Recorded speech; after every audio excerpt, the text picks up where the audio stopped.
Movie का start एक आदमी को दिखाते हुए होता है जिसका नाम स्पाइडर विक होता है। उन्होंने एक बुक तैयार की थी जिसके अंदर उनके फेरीज के साथ एक्सपीरियंस लिखे गए। उन्होंने आज तक जो भी एक्सपेरिमेंट्स कर रखे थे उन्होंने इस बुक में सेव कर लिए। फिर वो उस बुक को बंद करते हैं और उस पर सील लगा देते हैं। लेकिन जैसे ही वो सील लगाकर हटते हैं तो साथ ही बहुत अजीब और मिस्टीरियस आवाजें आने लगती हैं। वो इधर उधर देखते हैं लेकिन उन्हें कोई दिखाई नहीं देता। और यहाँ से सीन 80 साल बाद यानी 80 इयर्स बाद शिफ्ट होता है। अब जिस घर में स्पाइडर विक रहते थे वहाँ पर कोई भी नहीं था। वो घर खाली था। तो वहाँ पर एक औरत रहने आती है। उस औरत की एक बेटी और दो ट्विन बेटे होते हैं। इनका नाम जेरेड और साइमन होता है। जैसे ही ये लोग घर के अंदर एंटर होते हैं तो नोट करते हैं कि हर तरफ नमक यानी सॉल्ट फैला हुआ है। इस घर में बहुत सी चीजें अजीब थी। अब एक रात जेरेड को फील होता है कि जैसे दीवार में से कुछ आवाजें आ रही हैं। वो उस दीवार को तोड़ने लगता है लेकिन उसकी मदर आके उसे रोकती है और कहती है कि ऐसे काम नहीं किया करो। जेरेड की बहन भी वहाँ पर आ चुकी थी लेकिन उसको खुद भी दीवार में से आवाजें आने लगती हैं। वो काफी डर जाती है और डरते डरते वॉल तोड़ती है। तो उस वॉल के पीछे उसे काफी चीजें दिखाई देती हैं जिसमें बहुत सारी चीजें उसकी थी। इसके अलावा घर की भी कुछ गुम हुई हुई चीजें भी वहाँ पर थी। वो अपने भाई जेरेड से कहती है कि इस तरह की शरारतें करना छोड़ दो, ये अच्छी बात नहीं होती। और ये कह के वो यहाँ से चली जाती है। हालांकि ये काम जेरेड ने नहीं किया। अपनी बहन के जाने के बाद जब जेरेड उसके अंदर देखता है तो उसे की मिलती है और उसी जगह पर लकड़ी की एक छोटी सी लिफ्ट भी लगा रखी थी। जेरेड उसमें बैठ के ऊपर की तरफ जाता है। वो ऊपर एक रूम में पहुंच जाता है। वहाँ एक बहुत पुराना बॉक्स पड़ा हुआ था।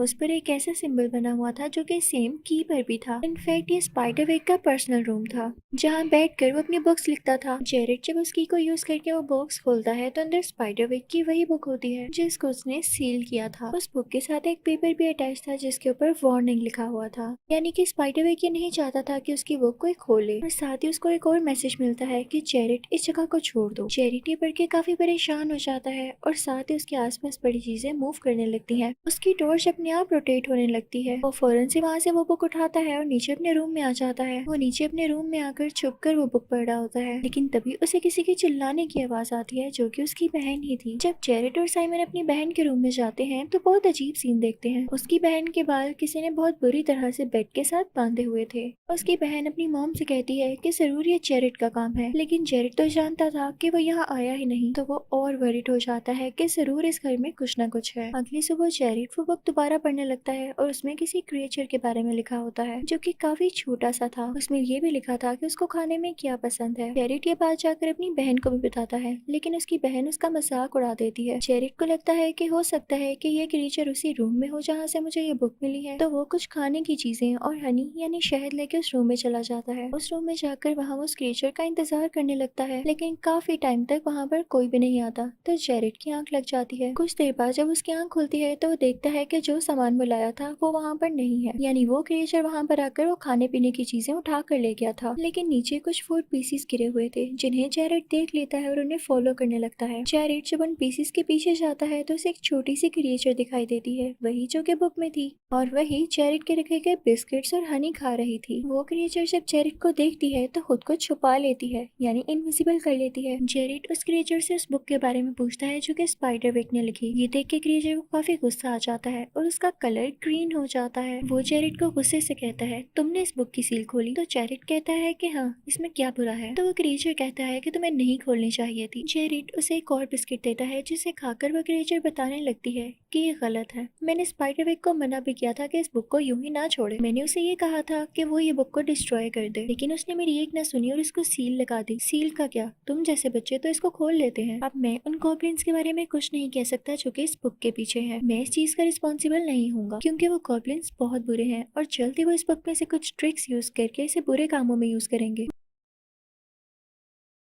वो क्रिएचर जेरेड से कहती है कि खिड़की की तरफ आओ, तुम्हें कुछ दिखाता हूँ। वो क्रिएचर बताती है कि इस घर के बाहर एक बाउंड्री ड्रॉ हुई हुई है, जो कोई इस बाउंड्री को क्रॉस करेगा गॉब्लिन्स उस पर अटैक करने लगेंगे। और तभी जेरेड देखता है कि उसका भाई साइमन उस बाउंड्री को क्रॉस कर गया है और उसे कोई खींच कर लेकर जा रहा है जो कि उसे नजर नहीं आता। तो वो क्रिएचर जेरेड को एक चीज देती है कि इससे देखो तुम्हें नजर आ जाएंगे गॉब्लिन्स। जेरेड जब उस चीज से अपने भाई को देखता है तो कुछ गॉब्लिन्स उसे घसीट रहे होते हैं। जेरेड अपने भाई से कहता है कि मेरे भाई, मैं तुम्हें बचाने आ रहा हूँ। हूँ। तो वो फौरन से नीचे चला जाता है, लेकिन नीचे पहुंचते ही जेरेड को एक केज नजर आता है जिसके अंदर एक गॉब्लिन कैद होता है। वो जेरेड को बताता है कि हमारा एक दुश्मन है जो कि उस बुक को हासिल करना चाहता है, यानी उस बुक को पाना चाहता है जो स्पाइडरविक ने लिखी है। वो बहुत क्रूअल है, उसने मेरी सारी फैमिली को मार दिया। तो जेरेड कहता है कि तुम्हारा दुश्मन कौन है, वो मुझे भी उसके बारे में बताओ। तो वो गॉब्लिन कहता है कि पहले तो मुझे इस केज से आजाद करो। तो जेरेड उसे आजाद कर देता है। फिर सीन दूसरी तरफ शिफ्ट होता है और हम साइमन को देखते हैं जो कि एक केज में कैद होता है। उस केज के आसपास बहुत छोटे छोटे गॉब्लिन्स भी थे जो कि उसी क्रूअल आदमी को बुला रहे होते हैं, क्योंकि कुछ गॉब्लिन्स को उस बुरे आदमी ने अपना सर्वेंट बना रखा था। उनके बुलाते साथ ही देखते वो क्रूअल आदमी वहाँ पर आ जाता है जो कि स्पाइडरवेब की बुक को पाना चाहता था। वो एक बुरा आदमी होता है। वो साइमन के पास आता है और कहता है कि मुझे बुक के बारे में बताओ, वो बुक कहाँ पर है। तो साइमन कहता है कि मुझे नहीं पता, वो मेरे भाई के पास है। तो वो बूढ़ा आदमी कहता है कि जब तक तुम मुझे बुक नहीं दे देते मैं तुम्हें यहाँ से जाने नहीं दूंगा। तो साइमन उससे कहता है कि अगर आप मुझे जाने देंगे तभी तो मैं बुक लाऊंगा, अगर आप मुझे अभी छोड़ दें तो मैं आपको बुक ला कर दे देता हूँ। तो वो बूढ़ा आदमी साइमन को फ्री कर देता है। साइमन फौरन वहाँ से भागकर जेरेड के पास जाता है और उससे बुक छीनने लगता है जो कि उसके हाथ में होती है, लेकिन जेरेड उसे बुक नहीं दे रहा होता। उन दोनों में लड़ाई होने लगती है और तभी वहाँ पर वो छोटे छोटे गोब्लिन्स आ जाते हैं। वो जब देखते हैं कि बुक तो इनके हाथ में है तो वो इनका पीछा करने लगते हैं। और अब ये दोनों भाई आगे भाग रहे थे और वो गोब्लिन्स इनके पीछे। अब ये दोनों भाई जेरेड और साइमन भागते भागते अपने घर के पास आ जाते हैं, यानी उस बाउंड्री के अंदर जहाँ गॉब्लिन्स इन पर अटैक नहीं कर सकते। तभी वो दोनों देखते हैं कि उनकी बहन उस बाउंड्री से बाहर खड़ी है। वो उसे अंदर बुलाते हैं लेकिन वो कहती है कि मुझे तंग नहीं करो। देखते ही देखते गॉब्लिन्स उस पर अटैक करने लगते हैं, लेकिन वो बेचारी उनको देख नहीं पा रही होती। जब उसे फील होता है कि उसके आसपास कोई उस पर अटैक कर रहा है तो अपनी स्वर्ड रैंडमली यानी इधर उधर चलाने लग जाती है, लेकिन गॉब्लिन्स रुक नहीं रहे थे। जब ऐसा करते करते उसकी स्वर्ड पर ग्रीन कलर का खून लगता है तो उसे पता चल जाता है कि हो ना हो उसके आसपास कोई क्रीपी सी क्रिएचर है। जेरेड उसकी तरफ वो चीज फेंकता है जिससे गॉब्लिन्स देखे जा सकते थे। तो वो लड़की उनमें से गॉब्लिन्स देखकर उन पर अटैक करने लगती है और बाउंड्री के अंदर आ जाती है। अब वो तीनों अंदर आ जाते हैं। जेरेड और साइमन अपनी बहन को बताते हैं कि सब गॉब्लिन्स हमसे स्पाइडरवेब की बुक छीनना चाहते हैं। तो उनकी बहन उनसे कहती है तो तुम लोग बुक दे दो, तुम लोगों को अपनी जान से ज्यादा प्यारी है बुक, क्या बुक दो और अपनी जान छुड़वाओ। तो तभी वो क्रिएचर वहाँ पर आ जाता है जो कि जेरेड को उस रूम में मिला था,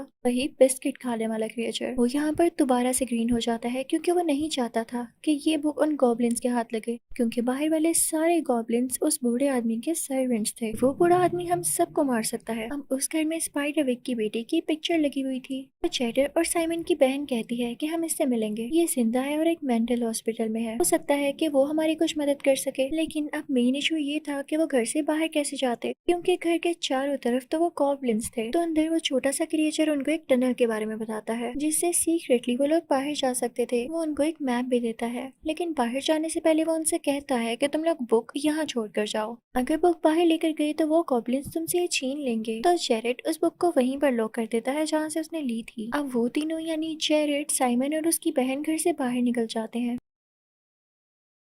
वो उस सीक्रेट टनल की तरफ जाने लगते हैं, लेकिन जेरेड के हाथ में अभी भी वो बुक थी, यानी उसने बॉक्स में ये बुक नहीं बल्कि कोई और बुक रख दी थी। वो लोग टनल में भागने लगते हैं, लेकिन गॉब्लिन्स भी इनको देख चुके थे और उनका पीछा करने लगते हैं। गॉब्लिन्स में ही एक और क्रिएचर होता है जो कि लिजर्ड के जैसे दिखता था, वो उनका पीछा करने लगता है और जब वो लोग टनल से बाहर आते हैं तो वो भी टनल से बाहर आ जाता है, लेकिन तभी एक गाड़ी उसको हिट करती है और वो टनल में दोबारा चला जाता है। अब ये सब लोग उस मेंटल हॉस्पिटल में चले जाते हैं जहाँ पर स्पाइडरविक की डॉटर थी। ये लोग जब जाकर उसे ये बुक दिखाते हैं तो वो कहती है कि क्या तुम लोग मेरे घर में रह रहे हो। वो उनको चुपके से एक रूम में ले जाती है। जैसे ही वो लोग बुक खोलते हैं तो वहाँ पर छोटी छोटी फेरीज आने लगती हैं। स्ट्रेंज बात ये थी कि जिस हॉस्पिटल में स्पाइडरविक की डॉटर रह रही थी उसके बेड के गिर्द भी उसी तरह की बाउंड्री बनाई गई। अब यहाँ पे वो अपने पास्ट की बात बताने लगती है जब वो बहुत छोटी होती थी। वो बताती है कि मेरे डैड यानी स्पाइडरविक ने हमारे घर के बाहर एक बाउंड्री बना दी क्योंकि गॉब्लिन्स हमें बहुत तंग किया करते थे, लेकिन एक दिन मैं खेलते खेलते उस बाउंड्री से बाहर निकल गई। मेरे फादर ने जैसे तैसे करके मुझे बचा लिया और बाउंड्री के अंदर भेज दिया, लेकिन खुद बाउंड्री से बाहर रह गए। तो वहाँ पर बहुत सारी फेरीज का ग्रुप आया और वो उन्हें उड़ा कर ले गई। मैं नहीं जानती कि मेरे डैड कहाँ पर हैं, और यकीन करो इस बुक को लेके मैं तुम्हारी कोई हेल्प नहीं कर सकती क्योंकि ये मेरे फादर नहीं लिखी और वही इसके राज जानते हैं। मैं यही सोच रही थी कि कभी मेरे फादर वापस आएंगे भी या नहीं, और देखो तुम लोग आ गए। अब तुम लोग मेरी मदद करो, मेरे फादर को ढूंढो। मैं जानती हूँ कि आजकल के बच्चे कुछ भी कर सकते हैं। अभी वो लोग बुक को देखकर बातें कर ही रहे होते हैं कि तभी वहाँ पर गॉब्लिन्स आ जाते हैं। वो लोग जेडर से बुक को छीनने लगते हैं और बुक के 2 टुकड़े हो जाते हैं। एक हिस्सा जेरेड के पास आ जाता है और एक हिस्सा वो गॉब्लिन ले जाता है। वो सब काफी डर जाते हैं और वरीड हो जाते हैं। उन लोगों की मोम वहाँ पर आ जाती है और अपने बच्चों को वहाँ से ले जाती है। अब बाहर जेरेड उस गॉब्लिन से बातें कर रहा होता है जिसको उसने फ्री किया था। वो कहता है कि उस बूढ़े इंसान के पास इस बुक का आधा हिस्सा आ चुका है, तो वो अभी से इसका बुरा यूज करना शुरू कर देगा। कि तभी वहाँ पर जेरेड की बहन और भाई आ जाते हैं। वो कहते हैं कि तुम ऐसे किससे बातें कर रहे हो। तो तभी वो दरख्त पर बैठा हुआ गॉब्लिन जिसे जेरेड ने फ्री किया था उनके मुंह पर स्पिट करता है। तो जेरेड की बहन को और साइमन को वो गॉब्लिन दिखाई देने लगता है। अब वो तीनों अंदर आ जाते हैं और बुक खोलकर पढ़ने लगते हैं। उस बुक के अंदर परों वाला एक जानवर होता है जिसका नाम ग्रिफिन होता है। जेरेड कहता है कि ग्रिफिन हमें स्पाइडर विक तक लेकर जा सकता है। उस पेज पर कुछ लाइंस भी लिखी होती हैं। जेरेड उसे पढ़ने लगता है तो ग्रिफिन वहाँ पर आ जाता है। वो तीनों उस पर बैठ जाते हैं तो वो फ्लाई करने लगता है और आप यकीन नहीं करेंगे कि ग्रिफिन वाकई उन लोगों को स्पाइडर विक तक पहुंचा देता है। वो जाकर स्पाइडर विक से मिलते हैं तो उनसे पूछता है कि तुम्हें मेरा कैसे पता चला।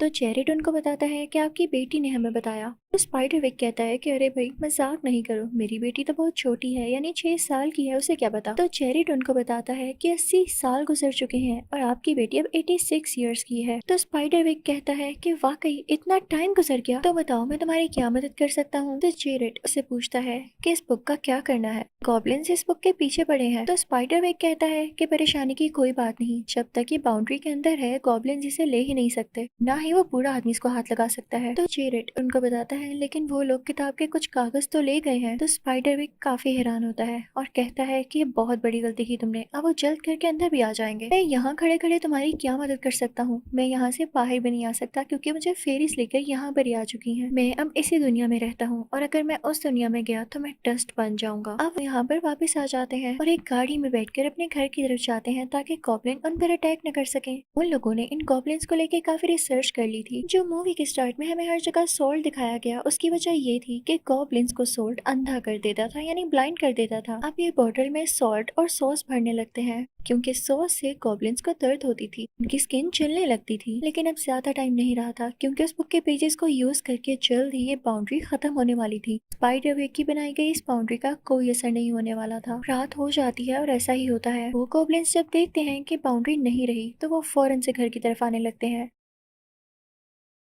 लेकिन घर के दरवाजे के बाहर और चारों तरफ सॉल्ट होता है जो कि जेरेड उसके बहन भाइयों ने डाला। उसकी वजह से वो अंदर तो नहीं आ पाते लेकिन जमीन के नीचे से अंदर आने लगते हैं। जेरेड और उसके बहन भाइयों के पास सॉस थी, वो उन पर डालने लगते हैं तो उनकी स्किन जलने लगती है और इस वजह से काफी गॉब्लिन्स मारे जाते हैं। वो तीनों अंदर एक और कमरे में चले जाते हैं और खुद को लॉक कर लेते हैं। लेकिन तभी वहाँ पर इन गॉब्लिन का लीडर यानी वो बुरा आदमी जो कि अब एक खौफनाक क्रिएचर में बदल चुका था, इस कमरे की जमीन को तोड़ता हुआ आता है। वो इन पर अटैक करने ही वाला होता है कि तभी ये सब बच्चे एक मशीन में ज्यादा सारी सॉस और सोल्ट डाल देते हैं और उसके नीचे फायर ऑन कर देते हैं जिसकी वजह से उस मशीन में ब्लास्ट होता है। वो सॉस और सोल्ट वहाँ पर मौजूद सभी गॉब्लिन्स पर गिर जाता है जिसकी वजह से गॉब्लिन्स मारे जाते हैं। लेकिन इनका लीडर यानी वो खौफनाक क्रिएचर वहाँ से पहले ही भाग चुका था। अब जब ये लोग उस रूम से बाहर आते हैं तो देखते हैं कि इनके डैड आए हैं जो कि इनसे अलग हो चुके थे। वो फौरन से जेरेड के पास आके और कोई बात नहीं करते, सीधा कहते हैं कि मुझे ये बुक तो पकड़ाओ। तो जेरेड को डाउट होता है और वो उनको स्टैब कर देता है। वो देखता है कि नाइफ पर जो खून लगा है वो ग्रीन कलर का है,